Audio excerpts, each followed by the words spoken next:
Good to see you again. Um, I just like to share with you what we do in the Filipino martial arts to show that how, in a lot of ways, it's beautiful to see the universality of all of the things that we do. It's all the same. We don't reinvent the wheel. The Filipino arts train differently in the sense that we start training with weapons first, as opposed to empty hands. Because the idea there from our culture is that the highest percentage or the highest thing that's going to give you it's about survival. It's not a martial art. It's not for competition. We want to guarantee with us the thing that's going to give me the highest percentage of survival. And it's always been weapons. History has proven that when it comes to combat, it's about weapons. All wars have been fought with weapons. So taking that mentality into what we do, we learn to use the weapons first. Now, the interesting thing about it is that how we're able to transcend weaponry based on the attributes of a weapon. So, if it's blunt, then it can cause blunt force trauma. You can use a hammer, you can use a rock, you can use a wall, you can use the ground. That's the idea of that. So, it doesn't really matter what you pick up. We use a rattan stick because it's fibrous. This art is a type of art that old men in their late 70s can use because it grows with you. Speed, power, stamina, endurance, flexibility, all this will fade with age. So what the Filipinos realize is I don't want to use my body, I'll use something else to take the damage. So when we train, we do a lot of impact from the weapons instead of attacking the body. But with that impact, the fibrous material of a rattan absorbs all the impact so you don't get tendonitis. But this is representative of a sword, which is a bladed culture that we come from. And we take the attribute of a sword being that anything with an edge can lacerate. If it's heavy enough, it can decapitate.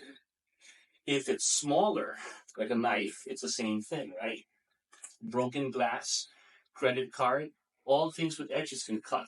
If it's got a point, then it's the same thing as thrusting. If it's got a ballpoint pen, a screwdriver. So we take everything in terms of what do we have around you because nobody really walks around with these things. So with us in our art form, we try to look and train and then look at the attributes because a lot of our arts were hidden. It was considered clandestine. They outlawed it.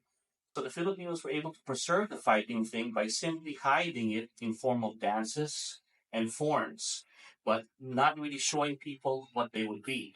So, for example, if you see this motion here, training with a stick motion of dancing, then it would be the same thing as taking the stick now and the same motion here to snap. This is my stick. If I dropped it, you would snap in that same fashion. The same idea that you would find when you see him stretching out and delivering this kind of delivery here, it's the same delivery now as using my whole body as leverage. Um, a lot of the things that we've learned in training is because we start off with weapons, then when we accidentally find locks, it's based on doing it with a weapon in our hand. So if I can deliver a strike, hit, strike, and learn the leverage of doing that without using my other hand, then all of a sudden, when you strike and you have another hand to use it, it's even easier. So now, whoa, we got limbs. So instead of using limbs, a weapon, then the same idea now in using the locks is based on a lock flow because we're looking at the different facets, right? The same idea what you were doing, but it's the same idea, but the difference here is that I should be able to do the same thing in training. Whack, and we hit the hand, right? We hit the head, we hit the hand. The same exact motion. Weapons taken out from here. Baton can be used to lock him up in here with the weapon in my hand, right? Take it down.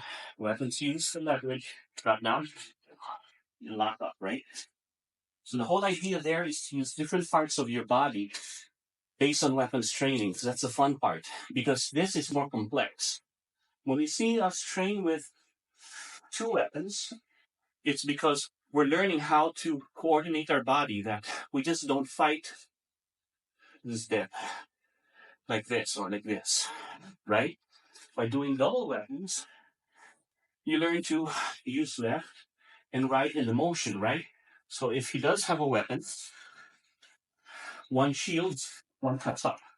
One delivers a strike, while one controls and strikes up, looking for the next possible opponent. Because we're always trained to fight multiple opponents rather than single.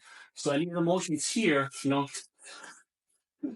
there's always one is taking his life, one's protecting mine here. One takes his life, one protects mine. So we'll always learn to use that as opposed to this idea. But if you think of a track athlete running with a parachute for resistance, you remove the parachute, you're much faster. Same idea, you know, bang, right? So you give it here, back, right? If I take this out, same idea would be here. Because now I don't have a hand here, so boom. Because when we train with double weapons, we're taught to hit more than once.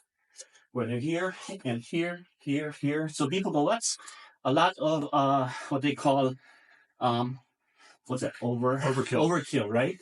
But it's not that I'm hitting him 10 times. It's because I'm training to hit 10 people. But I just have one partner for today, so you get everything, right? So that's the idea there. But the idea there, sorry, same idea I had earlier is now transferable if we use the same idea from here. Knife. Knife is on the left hand, same technique.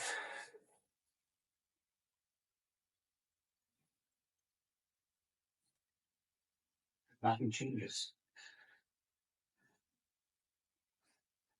Just taking the attribute of the weapon, nothing changes. Because then we can pick up anything. One of the things I like about it is that we don't want to have 1,000 techniques. Instead, we have one technique, multiple applications. Then I don't have to memorize what's he doing. It doesn't matter anymore because whatever he does is just as applicable for me as if I had this. So it's on my left hand, right? Slash. Same idea of cutting here, cutting a knife right there, right? The same idea as thrust the eye, boom, snap the neck. Same idea as this is all I have. The belt goes here, wham, right? And I go snap in here, take it out here, choke out. Same idea. So just look, some similarities. There may be some small adjustments, but for the most part, we try to do the same exact technique. I'm holding the knife this way instead of here. I can go cut here. We do this. I'll turn the knife this way. Same idea. See the idea there?